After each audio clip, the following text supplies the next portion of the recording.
Learning with Subrata YouTube চ্যানেলে তোমাদের সকলকে স্বাগত। প্রিয় ষষ্ঠ শ্রেণী ছাত্রছাত্রী, আজকে আমরা করবো রায়মার্টিন সহায়িকা 2024 সালের রায়মার্টিন প্রশ্ন বিচিত্রা 2024 সালে পরিবেশ বিজ্ঞানের 13 নম্বর স্কুলটা।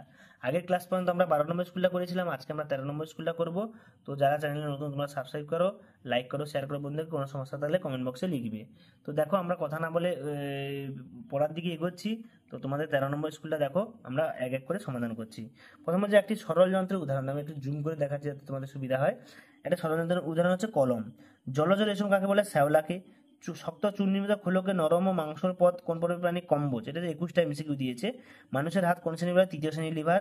দোকান থেকে প্লাস্টিক ব্যাগ নিতে অস্বীকার, এটা আছে রিফিউজ। বাজার থেকে বজ্র পাওয়া আছে ডিডিটি, তাই তো? বাজার থেকে ডিডিটি। একটি তরল ধাতুর নাম হচ্ছে ব্রোমিন, ঠিক আছে? ব্রোমিন। বাজার থেকে পাওয়া বজ্র, বাজার থেকে পাওয়া পচা সবজি হতে পারে, ঠিক আছে? ডিডিটি হবে না, এটা কৃষিক্ষেত্রে থেকে ডিডিটি, পচা সবজি হবে। সোনার সংকেত হচ্ছে ইউ, অরাম বলা হয় সোনার সংকেত। ঘর্ষণ বল গতিশক্তি, গতিশীল বস্তুকে গতিকে কমিয়ে দেয়। একটি চৌম্বক পদার্থের উদাহরণ হচ্ছে নিকেল। নিকেল হচ্ছে একটা চৌম্বক পদার্থ। পরে দেখো লব্ধ রাশির নাম হচ্ছে আয়তন। আগুন জ্বালাতে সাহায্য করে অক্সিজেন। নৌকোর হালের কাজ করে মাছের যে পাখনা সেটা হচ্ছে পুচ্ছ পাখনা। বাস্তুতন্ত্র শক্তি প্রবাহ হচ্ছে একমুখী। তড়িৎ প্রবাহ পরিবহন করে গ্রাফাইট। একটি জৈব ভঙ্গুর বজ্র পদার্থ উদাহরণ কি? না, উত্তর হবে ইঞ্জেকশনের সিরিজ। ফাইলেরিয়া রোগ জীবাণু ছড়ায় কে? কিউলেক্স মশা। কিউলেক্স মশা আছে ফাইলেরিয়া রোগটা ছড়ায়। তো এরপরে দেখো আমরা পরের পেজে 226 নম্বর পেজে চলে যাচ্ছি। বাংলা কীটপতঙ্গ বইটি লেখা আছে গোপালচন্দ্র ভট্টাচার্য। কাণ্ড দুর্বল ও নরম মশলা শাখাকে বিদ্যুৎ জাতীয় বলা হয়। স্কুলে ধাতব পেঁয়াজ থাকে সেটি আসলে নততল। ওই প্রকার প্রধান খাদ্য হচ্ছে সেলুলোজ, ঠিক আছে? তারপরে বলেছে ঠিক বলেছে কপি বল প্রয়োগ করে দিককে ঠিক উল্টো করা, এটা সঠিক। আম পাতার জালের মতো সিরামিনা দেখা যায়, এই ধরনের সিরামিনাকে বলা হয় জালিকাকার, ঠিক আছে? তারপরে বলছে কোন প্রকৃতির পিঁপড়ে অনবদ্য বাসা বাঁধে? উত্তর যাযাবর পিঁপড়ে। চটের তৈরি ব্যাগ কোন ধরনের বজ্র? হচ্ছে জৈব ভঙ্গুর। আর অক্সিজেন উপস্থিত ম্যাগনেসিয়াম ফিতার দহনে কোন যৌগ উৎপন্ন? উত্তরে ম্যাগনেসিয়াম অক্সাইড। আর নিষ্ক্রিয় গ্যাসের নাম হচ্ছে হিলিয়াম।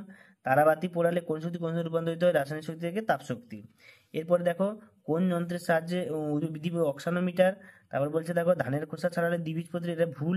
এটা হচ্ছে পোলিও হবে। তোমার বাড়ি থেকে তৈরি একটি অজৈব ভঙ্গুর পদার্থ আনাজের খোসা। আর একটি অজৈব ভঙ্গুর হচ্ছে প্লাস্টিক। সোলার কুকার চালু করার সময় কোন শক্তি রূপান্তরিত হয়? তাপশক্তি। আলোক শক্তি তাপশক্তি রূপান্তরিত হয়। আলোক শক্তি তাপশক্তি রূপান্তরিত হয়। পরেরটা কি বলেছে দেখো, ড্যাশ প্রন 4টে দিয়েছে। সারা বছর 16 দিন ধরে যোগ করলে 360 দিয়ে ভাগ করলে আমরা পাই গড় সৌরদিন। দ্রবণ থেকে কঠিন পদার্থে কেলাস তৈরি পদ্ধতিকে কি বলা হয়? না, কেলাসন পদ্ধতি। দ্বিতীয় শ্রেণীর লিভার আলম্ব বলের মাঝামাঝি জায়গায় থাকে বাধা। তারপরে কি রেডি অর নব আসলে কি হচ্ছে? চক্র অক্ষরের উদাহরণ। তারপরে দেখো 2 নম্বরে 7টা দিয়েছে। ব্যক্তবীজি গুপ্তবীজি রায়মার্টিন সহায়িকা 311 পেজ। যন্ত্রের নিয়মিত পরিচর্যা রায়মার্টিন সহায়িকা 283 নম্বর পেজ। নতুন পুরনো দেখবে এদিক ওদিক সব মিলে যাবে, এটা নতুন বই থেকে দেওয়া আছে। শত্রুর দেহে হুল ফোটানোর পর শ্রমিক মশা কি বাঁচে না কেন? 366 পেজ 46 পেজ। প্লাস্টিক কী কী ধরনের পরিবেশ ক্ষতি করে? 369 পেজ। পরিশ্রমণ কাকে বলে? 94 পেজ। জলের মধ্যে পাঠিয়ে তড়িৎ দুটি মূলে পাওয়া যায়, তার হচ্ছে হাইড্রোজেন ও অক্সিজেন। এই সাথে বলে এখন নিউটন। পৃথিবীর সমস্ত শক্তির উৎস হচ্ছে সূর্য। খাদ্যজাল শব্দচিত্রের মাধ্যমে দেখা 87 নম্বর পেজে পাবে। জীব বৈচিত্র্য কি? 294 নম্বর পেজে পাবে। এবার দেখো 3 নম্বরের প্রশ্ন বলছে 7টা। ঘূর্ণন অক্ষ 281 পেজ। নততলের সুবিধা 278 পেজ। প্রজাতি 303 নম্বর পেজ পাবে। মানুষের বিজ্ঞান সম্মত হচ্ছে হোমোসেপিয়েন্স। কি হবে? হোমোসেপিয়েন্স। তিমিরা কখনো পুরোপুরি ঘুমায় না কেন? 391 পেজে। তিমির গায়ে কোন অংশে লোম থাকে? উত্তরে মাথার সামনে, নাকের জায়গায়। বজ্র পদার্থে ফোটার পদ্ধতি 364। যোজ্যতা কেবল 89। H2S জৈব সালফার যোজ্যতা আছে 2। যান্ত্রিক বা যান্ত্রিক সুবিধা একের থেকে কম, তা সত্ত্বেও ব্যবহৃত হয়, এটা হচ্ছে 373 পেজ।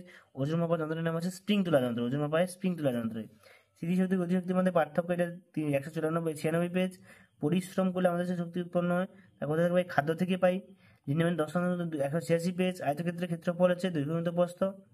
আন্তর্জাতিক পরমাণু 143 পেজ। লব্ধ রাশি 143, তাই তো? শিম্পাঞ্জির খাদ্যের বর্ণনায় 348 পেজ। এবং কোন প্রকার পিঁপড়ে? দুষ্টু পটু বুঝতে পটু লাল পিঁপড়ে, ঠিক আছে? তো এই ছিল তোমাদের টোটাল 13 নম্বর স্কুলটা ক্লাস 6-এর পরিবেশ বিজ্ঞানে। তোমাদের যদি কোনো সমস্যা থাকলে কমেন্টে লিখবে, লাইক করবে, শেয়ার করবে বন্ধুদেরকে, এবং কোনো সমস্যা থাকলে কমেন্ট বক্সে অবশ্যই লিখবে। দেখা যাচ্ছে পরের প্রশ্ন সেটা 14 নম্বর স্কুলটা নিয়ে আগের ক্লাসে আমরা আলোচনা করবো।